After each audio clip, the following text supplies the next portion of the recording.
guys, Larissa with BeCozi.net is here. BeCozi.net and BeCozi.com is an American website with the biggest collection of chunky yarns for hand knitting. So today I will be using this gray color and I will be adding the turtle head, turtle legs, and a little tail to this beautiful baby blue cat bed.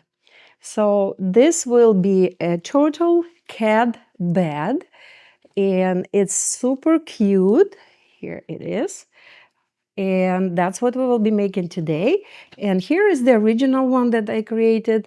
This one made with the hot pink and cappuccino color.